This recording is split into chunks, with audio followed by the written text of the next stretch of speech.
हमारा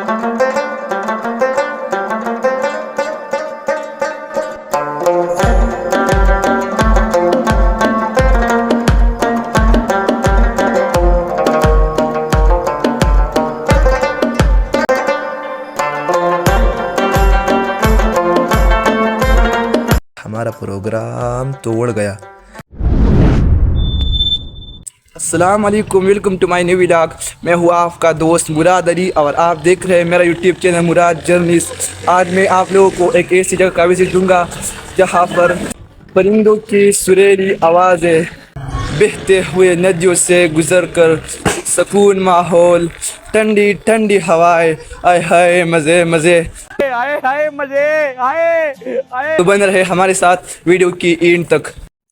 हमारे कॉलेज के कुछ दोस्तों ने सोचा था कि क्यों न हम कहीं घूमने निकल जाए। हमने मुख्तलिफ मकामात का जायज़ा लेकर फ़ैसला किया कि हम एक गुमनाम जन्नत यानी बंजीर जाएंगे। बंजीर स्वात और बुनेर का एक पहाड़ी सरहद है जिसकी बुलंदी सतह समंदर से तकरीबन 2000 सेंटीमीटर ऊंचाई पर है। 3/5/2024 को जुमे की नमाज़ पढ़ने के बाद 3 बजे हम सब जुगल चौक के मुकाम पर जमा हो गए जहां से हमारा सफ़र शुरू हुआ। तकरीबन आधे घंटे में हम पहाड़ के दामन तक गाड़ी के ज़रिए पहुंच गए। गाड़ी से उतरकर हमने सामान उठाया और पहाड़ को चढ़ने लगे।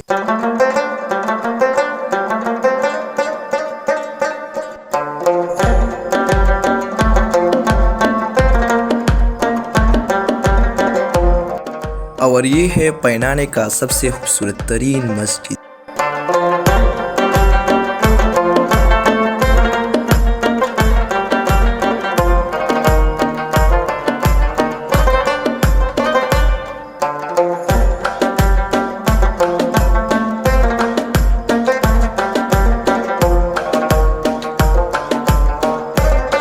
बुनेर में इतना खूबसूरत तरीन जगह मैंने अपनी ज़िंदगी में कभी नहीं देखा।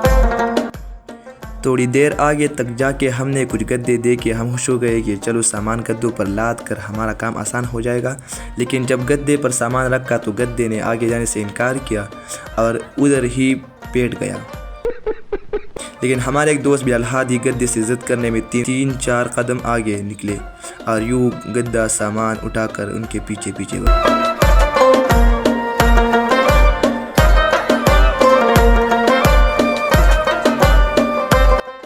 मेरे साथ मेरे बैग में पानी का एक बोतल और इसको हम कहते हैं पशु ज़ुबान में ककोड़े। ये मेरे मामा ने मुझे दी थी कि अगर रास्ते में भूख लगे तो इसको खाना। और एक शलवार कमीज़ और एक चादर। बहुत थक चुके हैं हम, अब जाने का मन भी नहीं कर रहे। क्या ख्याल है, यहाँ पर सोएंगे या नहीं? अभी कुछ रेस्ट कर लेंगे ना, रेस्ट के बाद इंशाल्लाह।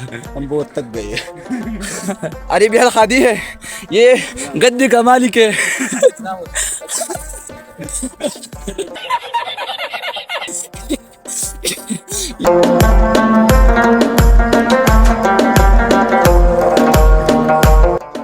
बंदे को अस्थमा हुआ था जिसकी वजह से हम सफ़र में बहुत ज़्यादा लेट हो गए। मैं सोच रहा था कि मैं मर चुका हूँ क्योंकि ज़िंदगी में इतना थकावट कभी नहीं हुई।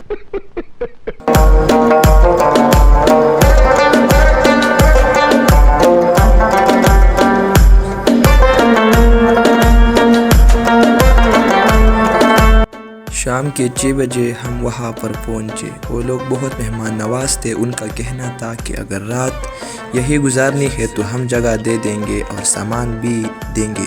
लेकिन सब दोस्तों ने ऊपर जाने पर इत्तेफाक किया था।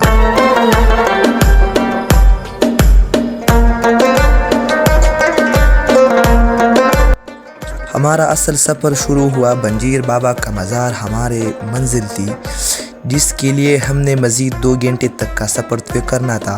रात के 8 बज गए। हमें अभी तक बंजीर बाबा का मज़ार तक पहुंचना चाहिए था, लेकिन बदकिस्मती से नहीं पहुंचे। एक तो अंधेरा था, दूसरा ये कि हम रास्ते में थक गए, तीसरा ये कि बारिश भी हो रही थी और नेटवर्क न होने की वजह से किसी से राबता भी नहीं हो सका। यूँ हम 9:30 को अपने मंजिल पर पहुंचे। आबादी न होने की बराबर थी और रात के अंधेरे की वजह से कुछ नज़र भी नहीं आ रहा था।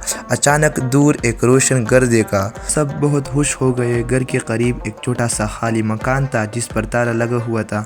हमने घर वालों से चाबी मांगने के लिए आवाज़ें लगाई तो एक औरत ने हमें जवाब दिया, घर पर कोई मर्द नहीं है और चाबी भी नहीं है, क्योंकि बारिश हो रही थी और वापस का कोई रास्ता नहीं था। तो हमने उनको 1-2 दफ़ा और भी बोला कि हमें चाबी दे ताकि हम सिर्फ यही रात गुजार दे, लेकिन वो नहीं माने। उस लम्हे हमें यही लगा कि शायद हमारा प्रोग्राम तो उड़ गया। चाबी न मिलने की सूरत में हमने यही फैसला किया कि हम मकान की खिड़की को तोड़कर अंदर जाएंगे और रात यही गुजारेंगे। बारिश में गिले होकर थके हारे जब हम मकान के अंदर गए तो अपनी चटाई बिछाकर हमने थोड़ा आराम किया और सफ़र के सारी समस्या बोलकर सारी दोस्त मशियात करने लगे।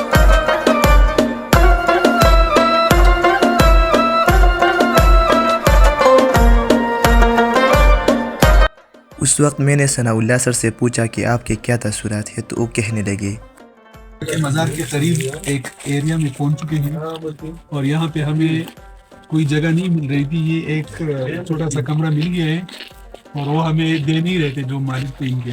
उधर भी हमने यहाँ दरवाजा तोड़ के अंदर घुसे हैं और कुछ सामान तो हमारे पास बहुत सारा है, लेकिन आग का बंदोबस्त नहीं हो रहा, तो इस वजह से हम ये खीरे और गाजर का आगे गुजारा कर रहे हैं।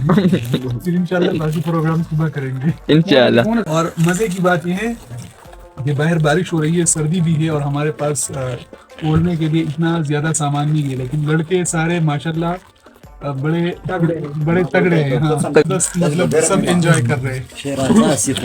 उधर भी एक आंटी है।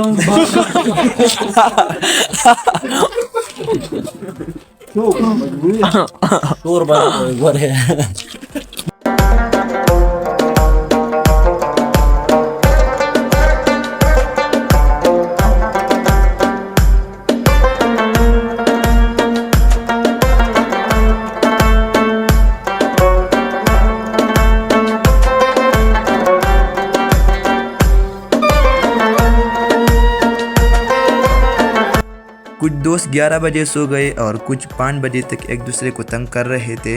यूँ हमने एक मुश्किल रात बगैर खाना खाए गुजारे और सुबह 8 बजे तक सब उठने लगे। ये थी वो खिड़की जिस पर हम उतरे थे।